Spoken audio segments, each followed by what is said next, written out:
My name is Yvonne Walker-Keshick. I am from Pine River. Today, everybody knows it today as Charlevoix, Michigan. I'm Turtle Clan, Little Traverse Bay Bands. And I telling you this in English because I have never learned my language. And I want to tell all of you young people, learn it now while you have a chance, because the older you get, the harder it gets. Because the older you get, you start forgetting English words for what you're trying to say. So learn the language as soon as you can and try to use it all the time, as much as you can. I only know just enough to not starve. Okay, me watch for the good dinner too.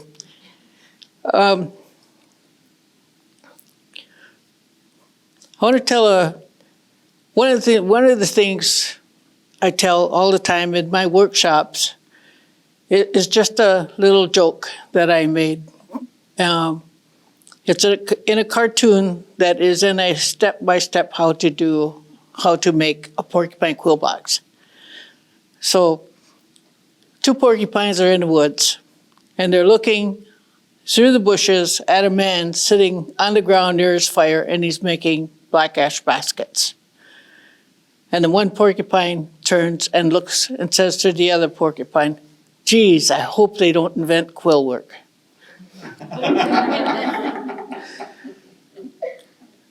Then another story that I heard from Eli Thomas, and I heard this back in the 1970s. Eli Thomas is from Saginaw Chippewa tribe, and he goes by the name of Little Rabbit. But the story he told us also about porcupines is that there was a man in a village. They all lived in a village all together. But this man wanted to fight. He wanted war. And he was a very angry man. And the people avoided him. And they told him one day when they got tired of him coming over and trying to trade his arrows and his tools for hurting other people, he wanted to trade those off, for food. And they said, "No, you're a bad influence. We don't need your kind of person in our village. We think you should leave." So a number of people told him that. Finally, the headmen in the village got together and they went to the man and told him, "You have to leave us," he said, "and go live by yourself because you're not good for us." He said, "The things you want to do hurt other people, so we think you should go and leave." So the man, he packed up all his gear and he went off by himself and he built himself a wigwam and he began again making implements for war, tools. He made arrows, bows, knives, war clubs. All of these were useful tools for getting our food, but he wanted it just to hurt other people from other tribes, which is why he was banished from the tribe. So he had made enough arrows that he filled up his lodge. So he was outside and he had piles of arrows outside, different piles here, there, different arrows, different lengths. And he was really proud of himself. He worked hard, he made a lot of them. So takes his bow one day and he says, "I wonder how far they'll shoot up." So he sits right next to the pile on the ground and he shoots an arrow straight up and it goes straight up. Well-made arrow, goes straight up out of sight. He doesn't see it. "Well," he says, "that's great." And he grabs another, shoots it, another, shoots. His pile is starting to come down, dwindle. And he's thinking, where did they go? So while he's sitting there thinking, ready to grab another arrow to shoot it up, he hears a noise coming, and it sounds like rain. And he looks up, and he hunches up his shoulders, and he yells, "Ee!" And he gets on his hands and knees because he wants to get up and move out of the way. But he's too late. Every arrow he shot up in the air came down and landed in his shoulders and on his head and his back and on his rear end and on his legs and thighs, all those arrows came back and landed on him. He became our first porcupine. So I like to give credit to the stories that I tell. One of the stories that I like to tell is because they teach a lesson. All of our stories taught in the wintertime taught a lesson. And usually when you heard a story, then when the story was over, then the teller would ask questions to the children and the people in the group that are listening. So the story I'm going to tell you is about this little boy who was in a village. He was an only child. His parents were gone. He was raised by his grandparents, and they spoiled him. They gave him everything because the parents were trying to make up for the loss of his parents. So they gave the child everything. Whatever he wanted, they gave him. And they made life so easy and simple for him. And he didn't have to do anything he didn't want to do. So he became a unliked boy by the other children because the other children saw that they had chores to do. They had things to do. They had to go gather wood. They had to go fishing. They had to help clean fish. They had to gather bark and wood and do all the things that keep a village running. Well, this little boy didn't have to do anything. So they didn't like him. So they were out there playing one day in the opening in the village, and the little boy is underfoot in the lodge. So his grandma says, go out there and join the other kids. She said, you're always in here, go play. So the boy went outside and he went running over to the boys that were playing, and he said, I want to play. They looked at him and they said, okay. So they were playing, they were kicking this big leather ball around. So they start kicking it. And the boy, instead of kicking it, picked it up and ran off with it and headed for the trees. And they yelled at him and got mad. Bring it back, you got to follow the rules. He said, I don't have to do anything. He said, I can do anything I want. So the boys all just said, well, let's go do something else. So they went and they started climbing trees. And they were climbing trees. And so the boy, when they weren't going to chase him to get the ball, then he just threw the ball on the ground and he went after the boys. And he says, well, I want to play too. And they said, well, you don't even follow the rules.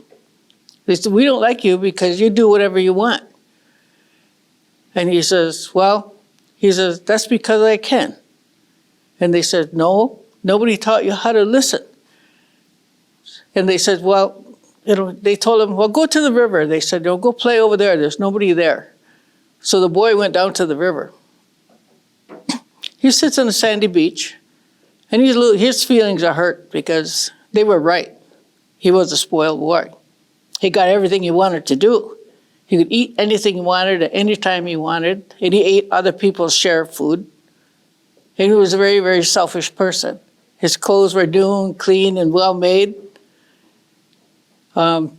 His grandparents took very good care of him, except they didn't make him listen. So the boy's sitting there all by himself in the sand.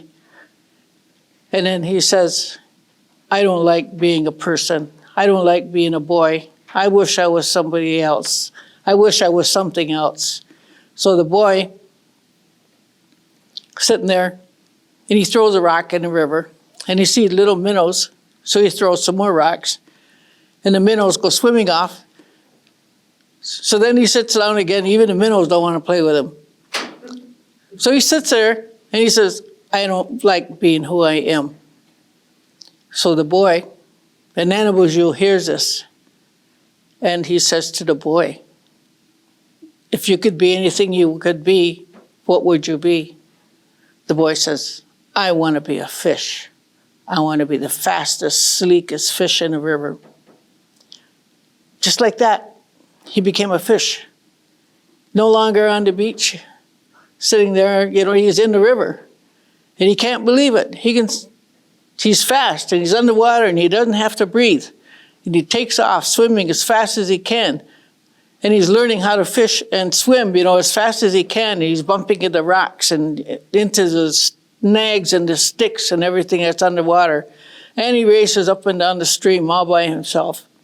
And he's happy. And he's doing whatever he wants. He's just the fastest fish there. And he startles other fish. They're dozing in the sun and in the shade. And they're laying under tree roots, and they're being quiet and resting. And he comes barreling on down through the water, and he's swimming as fast as he can and as noisy as he can, making bubbles and blowing them up into the air, with his gills, and just having a real good time, stirring up the bottom and making everything muddy and cloudy. And he's happy. But he does this all day long. The other fish just move off to the side and get out of his way. So towards night, it starts getting dark. And since he swam all that way and all that time, he's thinking, I'm getting hungry. If I were home, they would feed me. They would give me whatever I wanted. So the boy fish, he goes to the other fish. He remembers seeing where they were. So he swims under the branches of the cedar tree, and he said, when do we eat? And they looked at him, they said, when do you eat? They said, we ate this morning. And they said, and we eat just before dark. He said, well, what do you eat?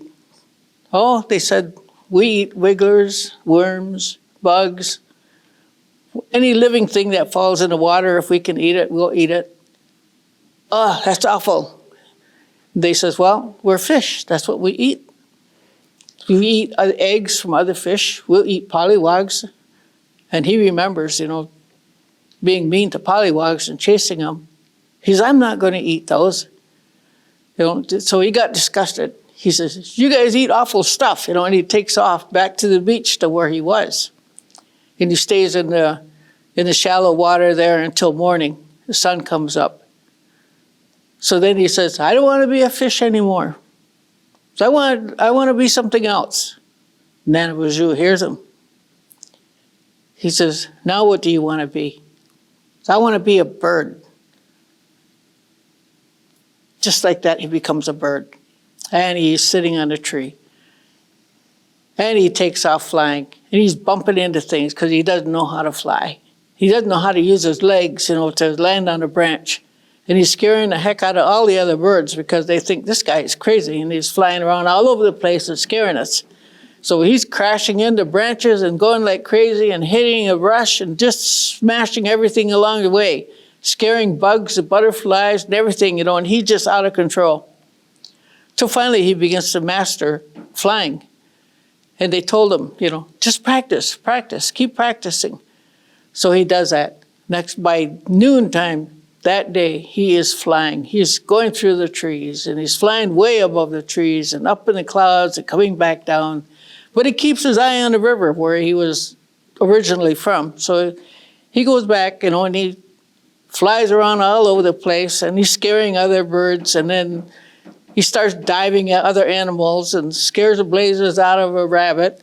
And the rabbits run and hide because they're timid. So he pretty much plays all day long again. Then towards night, it starts getting dark. And he wonders, where do they sleep? So he went to a bird that was sitting in a tree, in the cedar tree, and he said, where do we sleep?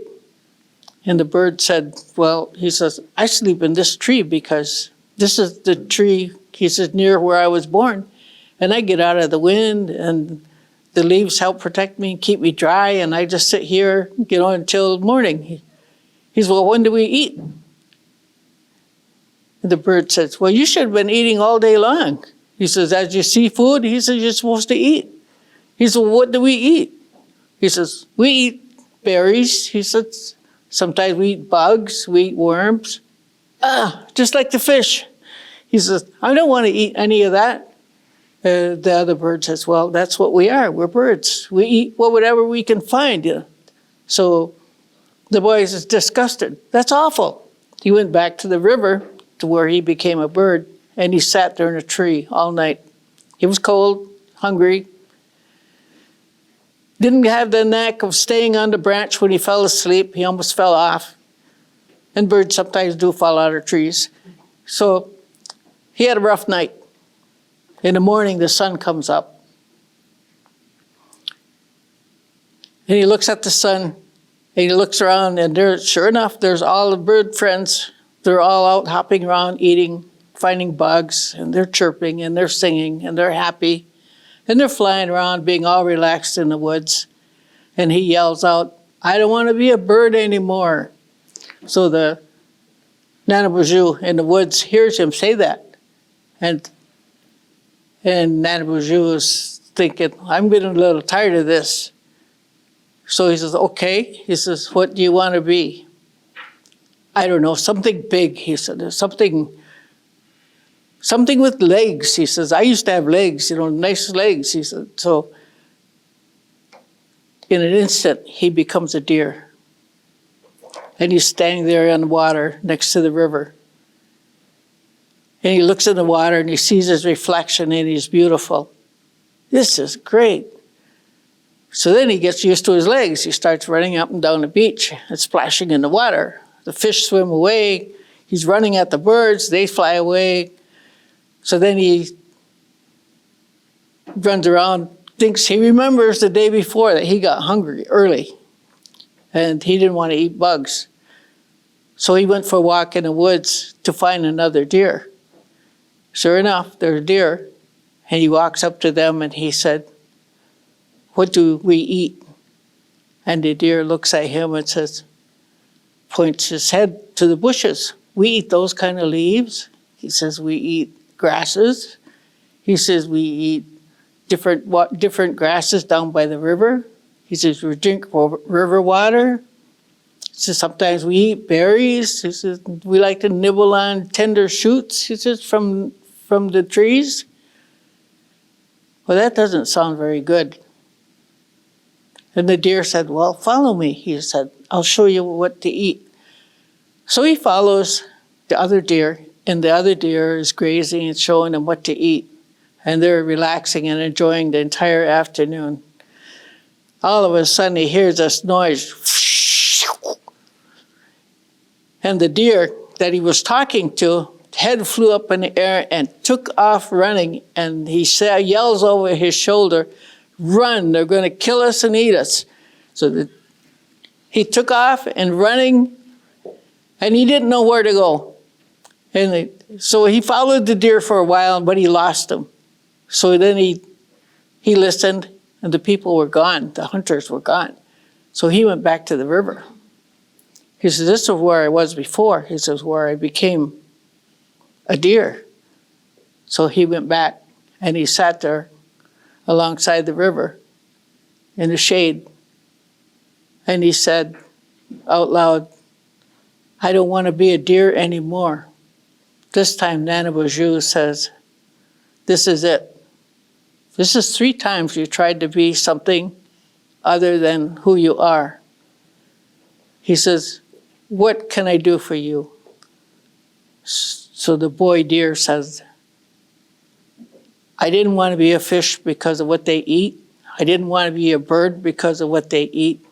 I don't want to be a person because they don't like me because of the way I am." He says, "I don't want to be hurt." He said, "Because it hurts, because they don't like me." He said, "But I don't want," he said, to have to do anything either." So Nanabuju thinks, he says, "Let me think." So the deer stands there and he drinks some water and he's just looking around. And then Nanabuju says, "Okay." Just like that, turned him into a rock.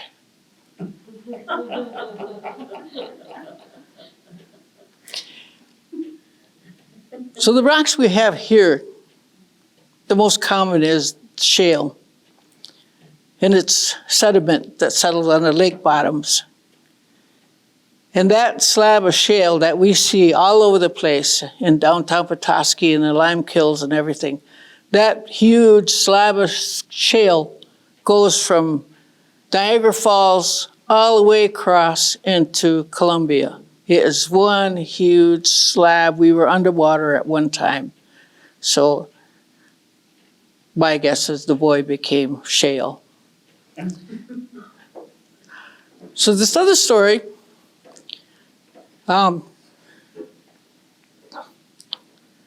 has a lot to do with being something else again. This is called raccoon wears somebody else's shoes. Or did you ever hear that? Walk a mile in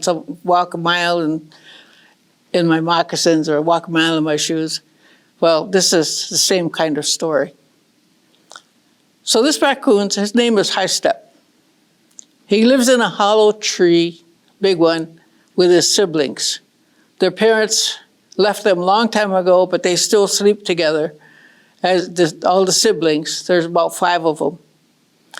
And High Step got his name because of the way he walks. If you ever look at a raccoon and see how he walks, so he lifts his feet, high when he walks. So he was called High Step.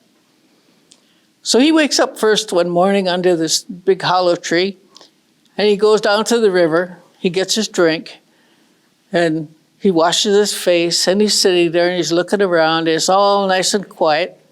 Then all of a sudden, up behind him, he hears his siblings coming. And they're playing. They're chattering, chittering, they're rolling, tumbling, playing with each other, running into each other, snarling and biting and tickling, playing and laughing. And he thinks, here they come. So he's just looking at them, and they all come down to the water and they take a drink. They all wash their face. And he looks at them for a long time. He says, we all look alike. We all got the same faces. He says, I want to be different.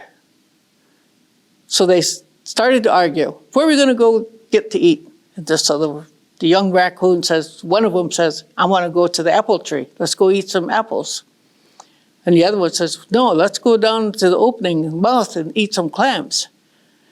And the other one says, no, let's go in the field. He says, the berries should be about ripe by now. And so High Step looks at them and says, you guys go do what you want. He says, I want to sit for a while. So he sits, and the rest of them, they all take off. So in the night, while they go back to sleep, High Step spends his day alone, and he's thinking about being something else. So that night, before he goes back into the hollow tree, he's down by the river, and he gets his drink of water, and he washes his face again. And then he looks in the water, and he sees his face, and he says out loud, I would like to be a different kind of person. Nana Boozhoo hears that. And he says, I hear you. Go to sleep. Tomorrow you'll be somebody else. So Nana Boozhoo is excited, or not Nana Boozhoo, but High Step. Excited, he goes back under the tree, and he's the first one back. So he cleans up and he lays down, and he's ready to go to sleep. And then his siblings come again, and they're rolling and playing around again and having a good time. And he gets annoyed with them. Even though they're all the same age, born all the same day, all identical, all look the same, all acting the same, except for him. He tells them, go to sleep. So finally they settle down and they go to sleep. In the morning, he's the first one awake again. Maybe he was the first one born because he seems to be the oldest, the more mature. So he leaves the log, the hollow log, and he goes down to the river. He gets his drink, and he's sitting there for a while, and he's scratching and looking around. He starts thinking, well, I'll go for a walk. He says, I'll take off before they even get up, so I don't have to hear them argue about where they're going to go eat. So he takes off down the animal trail where all the other animals go, and he's walking along there. He's being really quiet, and he's looking around, enjoying the morning. And he says, well, I'm supposed to be somebody else today. He says, but I don't feel any different. So he keeps on going, and he sees some berries, and he eats them. Oh, and there's a snail. He eats that. He goes a little further. Oh, some tasty leaves. He's got to try those. So he moves on. And then he comes out the end of the trail, and there in the field are some deer. So he walks up to them to see what they're eating. Maybe they have strawberries. So he walks up to them. The deer look at him, and their tails go up, and away they go. They run away as fast as they can. What's wrong with them? So he starts eating the strawberries that he figured that they were eating. And then he goes further on. He goes to the apple tree. And there's a bunch of crows under the apple trees, and they're eating. They're eating at the bugs that's crawling all over on the apples that's on the ground. So he decides to go eat some apples and join them. He gets closer and closer, and the first crow sees him and takes off. And he's yelling, caw, caw, and the crow takes off. And the whole group, the whole flock takes off. So he has all the apples to himself, and he eats. And he eats some of the bugs too, because he eats bugs. So they're all tasty food, and he keeps on going. He says, I wonder when I'm going to become something else. So he keeps on going. He was on his path, this animal trail, and he comes across the fox.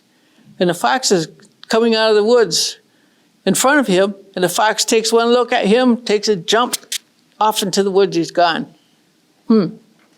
Keeps on going. He says, maybe the bear dragged something in. So he goes near the bear's den, see if there's anything there. There's nothing there. But he doesn't see the bear either. So he keeps on going. And he says, I wonder where all my friends and siblings are. But he figures, well, I'll wait to become something else and see what happens. But everybody he comes across takes one look at him, and they're gone. They take off. They don't want to stick around and talk to him. He says, this is a weird day. He says, nobody wants anything to do with me. So he goes down to the river. He sees a turtle. The turtle takes one look at him, and splash, jumps in the water and takes off for the deep end. Okay. So he goes back. He says, there's something wrong. He says, I wonder. He says, maybe I should go find my siblings. So he starts back, and he's lonesome by now. He doesn't even have his siblings to talk to. So he goes back. He starts heading for home. And when he gets home, he's the first one back. He goes in, he lays down, and he goes to sleep. But in the night, he doesn't hear his siblings come in. So he wonders what happened. So he goes back to sleep. Just before dawn, his siblings come and they peek and they look in the door of their hollow log. They see him laying in there, and they motion to be quiet, and they turn and they leave. So he wakes up in the morning, he's all alone. Where did everybody go? So this time he's really curious. He's got to go find somebody to talk to. So he takes off down to the river, gets his drink, and then takes off down the trail again, the same one he took the day before. And he's walking. And so he sees this big buck standing there. And he doesn't know, he said to the buck, why is it everybody takes off when I try to talk to them and when I walk up to them? And the buck takes a look at him and said, you better go ask the wise old raccoon, he said, at the big rocks. And then the buck takes off. So he takes high step, he takes off. He spends a whole day walking to go find the old raccoon who lives in the big rocks. He gets there and he tells the raccoon, this is a big old raccoon. He's sitting there outside on the rocks, and the rocks are all heated and warm, and he's enjoying the heat from the rocks. But the raccoon is so big and old and fat that he couldn't run if he wanted to, and he sees this animal coming towards him. And finally he says, what can I do for you? And so High Step said, I am a raccoon, he said, and I didn't want to be a raccoon. Because I wished to be something else, he says, but when I woke up, he said, nobody wants to talk to me. So I'm beginning to wonder, he said, what is the matter with me? And the old raccoon shifts a little uncomfortable in the rocks because there's no place to run. He says, well, High Step, it's really hard to talk to somebody that looks like a skunk. So he got his wish. This next story is about this family. It's could have happened to anybody. The parents are poor. They have children. Kids sleep in one bed all together. They live in an old house that they got from their grandma. And so the parents go to work every day. And the kids stay home by themselves. They don't have a babysitter, not like today's days. These are the old days. They didn't have a babysitter. The parents just went to work and told the kids stay in the yard, and the kids stayed in the yard and played, and that was it. Did whatever their parents told them to. So the parents both went to work. They only lived or worked probably about a block from where they lived. So Dad went this way, Mother went that way. And then they bought a car. They were all happy with that car. So they both rode to work then. Dad took Mother to work, and then he went to work. But he told him, stay in the yard. So the kids did. They stayed in the yard. It went like this Monday through Friday. Sometimes on Saturday, the father had to work. But on this particular day, it was warm and sunny. Must have been late in the week because the groceries are getting low. The kids were hungry. They were outside playing. The sun was shining, and they were bored. They didn't have anything to do. Then the littlest one started to get lonesome. I want my mama. I want my mama.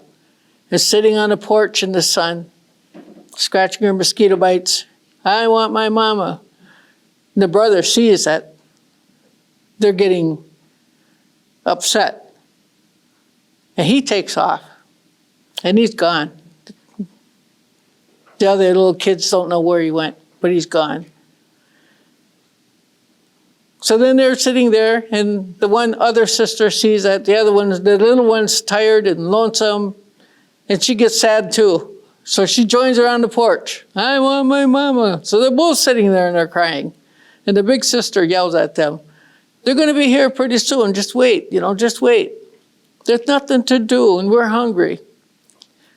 So the brother sneaks up, ran around the house, sneaks up on them, and he jumps out and he yells, boo! And they jump, and they start laughing. And so he says, let's play a game. He says, let's play follow the leader. He says, you kids follow me. So they went up the sandy driveway, and he jumped from stone to stone in the driveway, and they all had to do what he did. So they followed him all the way up the driveway. And when they got up towards the end, he stopped. He says, look at this flat stone. He says, I wonder if it's a magic stone. And they said, what do you mean magic? There's no magic stones. He says, yeah. He says, turn it over, see what's underneath. And the older sister said, probably bugs. So they flipped it over. There was a penny there. A penny! So then they all start getting excited. They start running around and flipping over stones in their driveway. Sure enough, there's more pennies. They flip it over and there's pennies. So the brother says, well, he said to the little one, he says, try that one. So she runs over and she flips over that stone and there's a penny. And he says, who all has a penny? So everybody's got a penny. He says, well, let's go look some more. So they flipped more stones, but there was no more pennies. So by the end, they're down at the end of their road to the street where cars are going by. So they sit under the apple tree. And it's too soon for green apples, so they're just sitting under the tree. And he said, well, let's sit here. They should be coming along pretty soon, coming home. And the little one says, I want my mama. Little girl had to probably be 3 years old, just a little chubby girl. And so he said, well, we could listen for their car.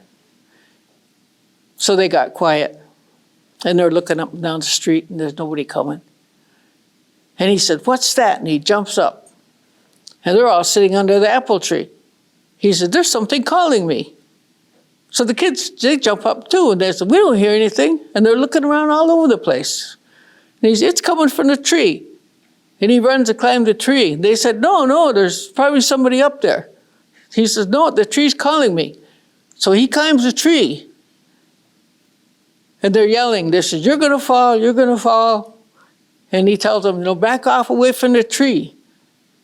So everybody stepped away from the tree, and they're looking up at the apple tree. And about halfway up the apple tree, there's a broken branch. And it's hollow. It's probably about 5-6 inches diameter where the tree snapped off. He said, the tree's telling me dig in this hole. So he sticks his arm in that hole. He says, I found something. Look. And he holds up a piece of candy. He says, look. He says, the little one gets it first, and he throws it down. So the littlest girl, she gets the candy. He says, don't chew it. It's hard candy. And then they said, dig some more, see if there's more. So he digs. Sure enough, there's a piece of candy for himself and the other kids. So they each have a piece of candy. They told him, this is a magic tree. And he sticks his arm in there and he says, there's no more. So he came down the tree. He says, let's walk home back to the house really quiet and slow. He said, see if we can make our candy last till we get to the house. So they did. They walked back real slow. They got to the porch and they're sitting there. The candy's gone. The little one says, I want my mommy. And they're sitting there. And he says, listen, I hear something. And they all get quiet and they listen. Sure enough, comes this car. Big old rattle-trap car coming down. It was a junker, but it was their car. He says, it's in our driveway. And they're jumping up and down. It's Mom, it's Dad, jumping up and down. So the car pulls up to the porch. Mom and Dad gets out of the car. And they said, today's Friday. They said, we got groceries. So they all ran to the car to help carry stuff in. They all grabbed the groceries, canned goods, everything. They're carrying it in. The little girl tries to carry a 5-pound bag of potatoes, and she can't do it because she's too little. So she's dropping the potatoes all over the place. So they run out, they help her.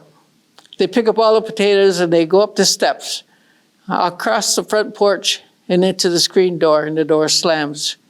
Then the inside door slams, and all you can hear in the inside of the door is laughing and talking and everybody having a good time. So 10 years after that day, my sister and I, we climbed the apple tree. I was 14, she was 13. We climbed the apple tree. Still there, still rotting away. Stuck my arm in that hole. All there was wrappers. There was more candy in that tree that my brother put in there. The candy was still there, but the ants took care of it. And all we had was wrappers. And Donna, she says, so it wasn't a magic tree after all. I says, it was. It says, because it helped us and it gave us a great day. So, big watch.